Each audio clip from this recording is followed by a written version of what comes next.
she working on a bucket to my computer store. Said she loved my show and titles. Had a lazy old boss. And now I stepped off the stage and took a piece of her heart. Reaching for the stars. Things fall apart. Hey y'all. Y'all, welcome back to another episode of JoAnna's Point of View. I'm cranking these mugs out because so much is going on around me that I feel like I have to share, and I know that I have a limited amount of time that I can post these videos. You know what I mean? Like you have maximum amounts of time that you can post videos, so I can't hold this shit in till Sunday when it's just happening all around me. So I'm doing a couple of videos this week, and I hope that you guys enjoy them. And subscribe, share, and yeah, I'm trying to get you guys a lot more content than I have been doing. And shit, there's so much going on, and I'm like, I got something to tell you. I got something to tell you. Like every time you see a bitch, I got something to tell you. So yeah. Oh, man. First thing, I want to tell y'all about some funny shit that I saw while sitting outside smoking a cigarette. Man. Y'all, I mind my business. I mind the business that pays me. I mind my business. The only time I go outside my house is if I'm leaving the house, or if I'm putting the trash out, or if I'm smoking a cigarette. Other than that, I don't socialize, I don't kick it, I don't do it. You know what I mean? I appreciate my peace way more than I appreciate popularity at this point at 35. Okay? So I don't hang around. I don't congregate. I don't do it. But I was sitting outside smoking a cigarette.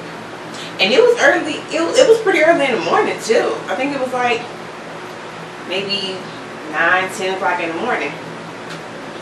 So while I'm smoking, I see, and these are black people, y'all.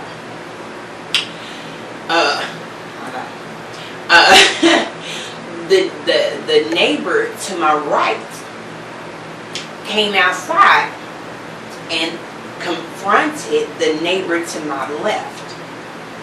So I'm sitting on my porch smoking a cigarette while the exchange is going on. Basically, my house is the neutral zone, so they like right in front of my house going at it. So I'm just sitting there smoking a cigarette, playing a game on my phone, but at the same time, I'm looking at ear hustling. Y'all, I really wish I had the forethought to bring the camera outside so I could record some of this stuff. Oh, I swear. But as soon as the shit pops off, it's always like it's always like a sudden event. Like, it's not like you saw a lot of shit leading up to the events that happened. So I don't just walk around with my camcorder. I need to. Matter of fact, I think I'm gonna start to do that because it does have a little hand strap.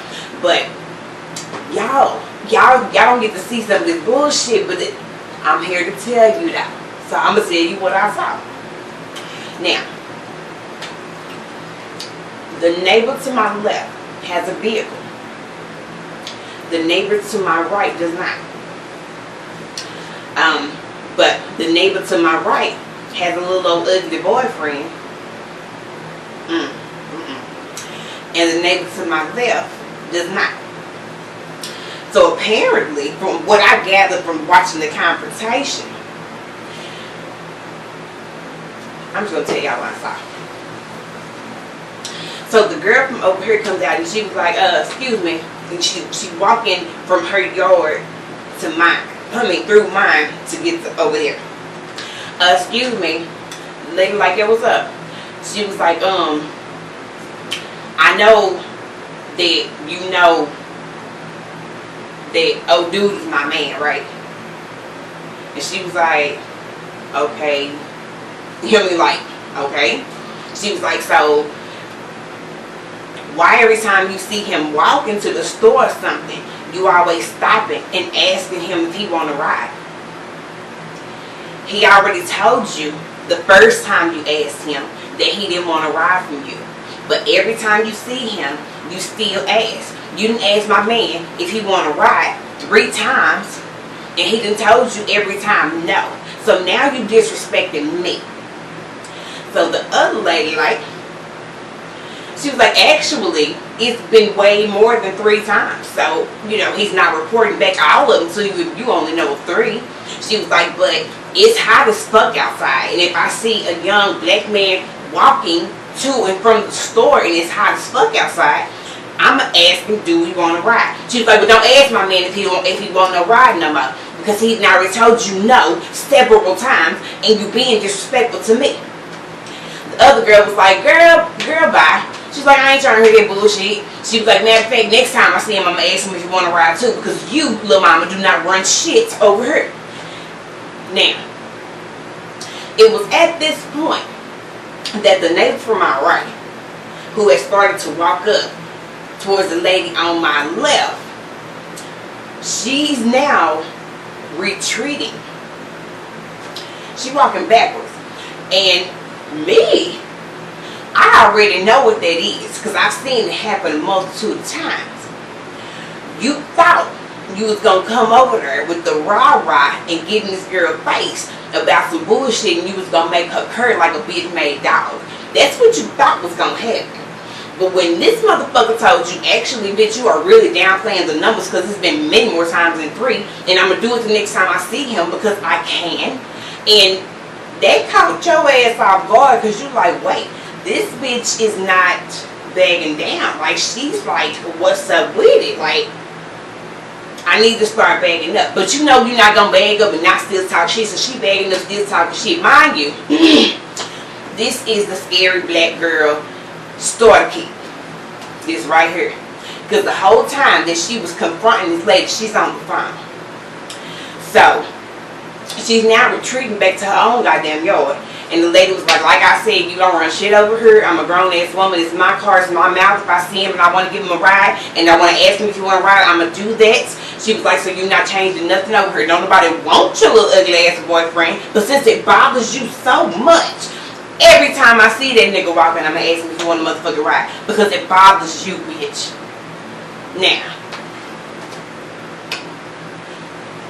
I understood exactly what I saw. And I didn't say a damn thing the whole time. I was just sitting there smoking my cigarette, playing the game on my phone, but watching and listening. What I understood about the situation is, the neighbor to my right, she really didn't want no smoke. She was on the phone, and probably whoever was on the phone with her hyped her up to go and confront the neighbor over there. And what she didn't expect was that the neighbor over here was here for all the bullshit. She thought that she was going to go over there while she had her good old cheerleader in her ear pumping her up like, go bitch, go. Go confront that hoe. Go bitch, go. Go confront that hoe. So, you know, she had that good old artificial bravery that was in her ear on that phone. But she didn't know that the motherfucker she was walking up on, it seems to me, as an outside observer, that she's a tad bit like myself. Bitch, I don't fuck with nobody. But if you come for me, I'm going to make sure that you understand and feel the return to sender I'm going to put on your motherfucking ass. Because yes, I mind my business because that's what pays me. But if you try me, it can get sideways. And I don't even want to be that girl anymore. I'm 35. Like I said, I've had over 60 fights. I haven't lost one. So I know out there somewhere, there's an ass whooping waiting on me. So I'm not trying to fight no more at 35. And I'm way slow because I smoke cigarettes and green. And you know what I mean? I have sarcoidosis, which I'm not in the best of health, so I don't want to fight. However, if provoked, it will not be a long conversation. If you come for me, we're not going to be talking for too long. I'm going to give you a chance to get out what it is that you're angry about so I can understand why I'm going to beat your ass if you don't get out of my face in a minute. But we're not going to do too much back and forth because I got to keep my win. I smoke too goddamn much to talk shit to a bitch and fight her. Bitch, you gonna have to pick one at this moment. Now, if you want to talk shit, I'm gonna talk shit with your ass. But if afterwards you want to fight, I'm gonna need you to come back in like 45 minutes so I can go in the house, take my medicine, give me something to drink, sit in front of the fan, catch my wind, smoke me a little bit, and then I can come out there and deliver that ass whooping that you want. But bitch, fuck with me, you gotta pick one or the other at the moment. Now, if you want to argue, we can do that. But the fight afterwards, you gotta give me a 45-minute break from the talk. Cause bitch, I ain't got no win left to beat your ass, so you might win this. So what I gathered is my next door neighbor on the left, she with shit. She's like, look here, little girl. I ain't worried about nothing you tell me. And this is a grown ass woman. Mind you, they're outmatched anyway. The neighbor over here, she's short and fat. The neighbor over here, she tall and big. So they were, you know what I mean? The matchup wasn't a good matchup anyway. So I know that bitch was on the phone, like getting that cheerleader confidence to go over there and do that. But all of that cheerleading confidence left quickly when she realized she ran up on a motherfucking savage. And I was just sitting there smoking a cigarette, watching it out, thinking, God damn, I wish I had my camera where I could see this shit. So of course, when it was all over, the chick on my right, she gets back to her front porch. She's still on the phone. She's still talking shit loudly from her front porch on the phone. This motherfucker got her groceries out the car and went in the house. She chilling. This motherfucker sat outside for I know. My cigarette was, it's a Newport 100. You know what I mean? So it's taking about 7 to 10 minutes to smoke depending on what's going on. So my time was almost up because that whole exchange, I mean, it took me longer to explain it to y'all than it took to happen. You know what I'm saying? So I'm finishing my cigarette. She's still out there on the phone talking shit, real hype, like she gonna do something. This lady done got her groceries out the car and went back in the house, and she is unbothered. Because she apparently knows that this little bitch can't fuck with her. She ain't tripping. And I'm just sitting there like, side-eyeing my motherfucking next door neighbor, because bitch, you on the phone steady talking this big ass shit like the bitch you talking to didn't just hear what happened. And you, come on now. It was funny. Damn, I wish I had my camcorder with me. But I'm just be walking around this motherfucker with a strap to my hand like I'm a journalist. Y'all can catch some of this shit. It was hilarious. Okay, so in keeping with that theory, in that conversation, I want to talk to y'all about people who will fuck over you, but then they somehow have beef with you. Y'all understand what I'm saying? Like somebody who will fuck over you. They do you wrong. You stop fucking with them, and now they have a problem with you. I mean, it's such a confusing concept that it's kind of hard to put into words what I'm saying. It's time to get y'all niggas now. I'm going to tell y'all what the fuck happened. Okay. I had a best friend from the time I was in the 9th grade till 3 years ago. About 2-3 years ago. Same BFF. I had two, but I'm talking about this one specific one. Same, BFF. Now, when you're young, you're growing up and you're growing up amongst damaged people and damaged situations. You see a lot of bullshit, so you make concessions for people during the time because you're like, man, they got it bad though, so I ain't gonna trip. Like, I know how bad she got it, so I'm not gonna trip. So our whole friendship, I have spent making excuses for her and her bad behavior and the fucked up shit that she does to me. The whole friendship. Like,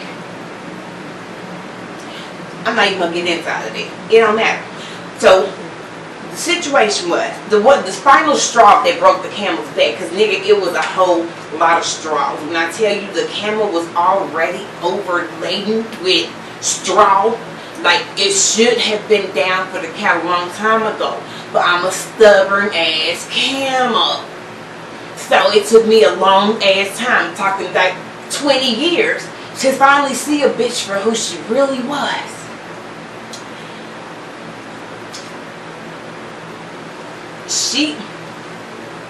She previously stayed in a neighboring town to where I live now. And, you know, we always had the kind of friendship where we would fall off, come back together, fall off, come back together. Like circumstances and situations. First of all, this bitch was always in and out of prison. So I was never able to really keep up with her because she was always in and out of jail. But, you know, in between, you know, going to jail, she managed to have four sons, 4 kids. And finally, the last time that she got out of jail, she finally settled down in Blossom. Or Sherman. One of them little small little towns, whatever. So we linked back up. She's like, I'm coming to get you. Because at the time, I didn't have a vehicle. She was like, I'm coming to get you and the kids. We're going to spend the day together. I need to go and fill out some Section 8 housing applications and stuff for other towns because I'm trying to move, blah, blah. And I was like, bitch, you need to fill out one here in my town because you can get a house like really, really soon. And we're right here. Like, we're best friends. We can look out for each other and the kids can look out for each other. And this is going to be perfect. And we was just all like, ah!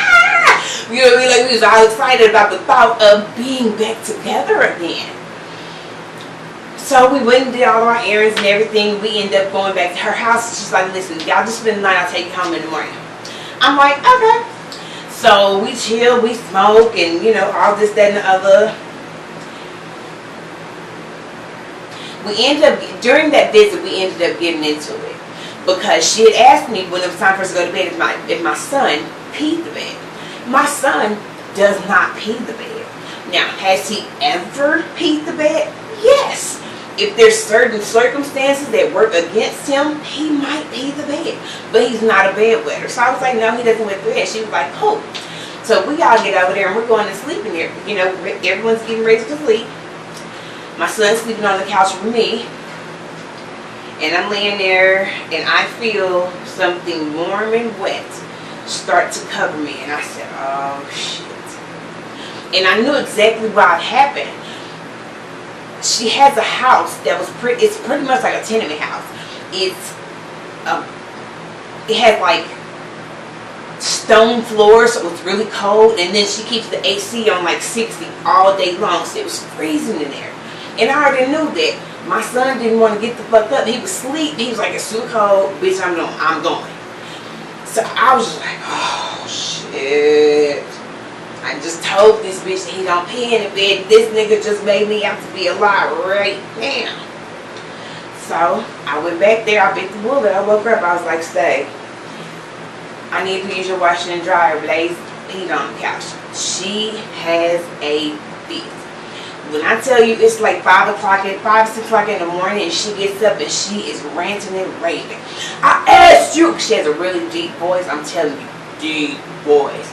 I asked you if he peed in the motherfucking bed and you said no, and now he done peed on my goddamn couch. And then I had took the cover and stuff already off of the couch and had put them by the back door because her washer and dryer was outside of her house in like a little shed. It was weird. But I put it on the floor and took it off and everything, and she's just ranting and raving. I'm not engaging because I know her. I know that she's going to do this until she wears herself out because she's pissed off. So I'm not engaging. But she just keeps going, and now she's talking about my kid. So I'm like, hold on, bitch, you're going a little bit too far now. You know what I mean? Like, I'm going to need you to take it back a second. I understand right now that you are completely out of your mind because you have been sleep deprived and someone pissed on your couch. I understand, but really right now, you're going too far. Dial it back. She is unable to do so. She was incapable of bringing it back. So she's just running out of the mouth, talking shit about me, my kids, and them. So I was like, I had to stay here for this. Bitch, I'm gonna go. I got my kids up, get dressed, let's go. Me and my kids leave. It was a whole ordeal. But basically what ended up happening is that me and my children had to walk down a long ass highway early in the morning during the weekday. Cars and shit flying back down this long ass highway to a hospital so that I could use the hospital's phone to call a cab. Mind you, y'all didn't have no motherfucking money at that time. Like, the cab ride was $50. I promise y'all, that's all I had. I had $50 to my name, and I had to use that $50 to pay a cab to come pick me and my children up and drive us back home to Paris, Texas. I was infuriated, but for me, that was the final straw. You can do pretty much anything to me, but when it affects my children the way that it did, me and my kids out walking early in the fucking morning along a busy ass fucking highway looking homeless and shit, going in there to the hospital begging to use the phone so I can call a cab. But it was, my children were affected. So at that point, that was the ding ding ding. This bitch is not your friend. And I finally got it. I cut off that day. Blocked her on everything, deleted her on everything, never spoke another word to her. This bitch ends up moving out here. Because remember, she done found out the housing and stuff. Her housing came through out here. So this bitch now is now one of my neighbors. Like literally from my yard, I can see her house, caterpillar right over here.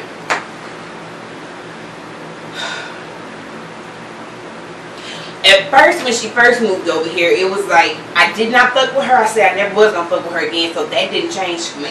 So when I saw her move in and stuff, and I would see her around the neighborhood and shit, and she would speak and stuff, I had no words. Me and my kids went in the house, I was like, don't look at her, don't engage. We not talking to them. But at that time, my kids and stuff were still going outside. Her sons, her youngest 3 sons, were bullying my son when they would be outside to play. Not just my son, but all the kids out here, because her kids is bad as fuck. They were bullying. So I'm like, yo, your kids is bullying my son. Like, what's up with that? So I was like, don't go outside no more. Don't go play with them. Don't engage with them. So now, not only am I not engaging with her, now my children can't engage with her children because she's too ignorant to check her motherfucking kids. Okay? So my presence bothers this bitch so much. Mind you, y'all heard the story. All of these things are things that she did to me. The only thing I did in retaliation was cut that bitch off completely. She thought when she moved out here that we were going to patch it up and be the best of friends, be kicking and having barbecues at each other's house and bullshit. No ma'am, because you're not a friend of mine. As a matter of fact, I now know that you are something even worse than an enemy. You are envious of me, bitch. You have stayed around me so motherfucking long and watched everything that I've done for so motherfucking long because, bitch, you know that you are not me. You are envious. When I tell y'all this bitch done fucked the first dude I had a crush on. She fucked him. Nigga, while I was at her house, I was there. You know what I mean? Like, but you like us as my best friend. And this nigga I didn't have a crush on since fucking junior high and fucked him in the bedroom with me while I was there. And then proceeded to have a fight with his actual girlfriend in which I had to be present for and had to get involved in for you. But that did not show me that she wasn't my friend. That just showed me that she was misunderstood. She had a lot of things going on. You know, this is how she comforts herself. This is not on purpose. That's what I used to tell myself. But at 35, I finally saw it that, bitch, you've never been my friend. You stayed so close to me so you could study me and try to outdo me. But in retaliation, all I did was cut you off completely. And every time I walk out of my house, she has this loud, deep voice. Every time I walk out of my house and she sees me, she starts talking shit real, real loud. You know, she's out there with whatever little associate she has or whatever smoking. I'm walking to the store or something. Bitch, I'm walking to the store. Our houses are, we can see the houses, but we're on 2 different, you know, streets of the cul-de-sac. So I'm walking down my street. She can see me walking because her backyard and field, you know, is pointed towards my street. So So I hear this motherfucker talking a gang of shit while I'm walking to the motherfucking store. This bitch. Mind you, I have not said anything to this bitch in 3 years. But just her seeing me and having an audience strikes, it just makes her, it just talk shit. I'm just walking down the street like, you know what, I'm feeling like I'm going to have to whoop this motherfucker's ass. Because she knows that I can. You know what I mean? And it's gonna be a good ass fight. Because I'm not sleeping on the bitch. She got hands. She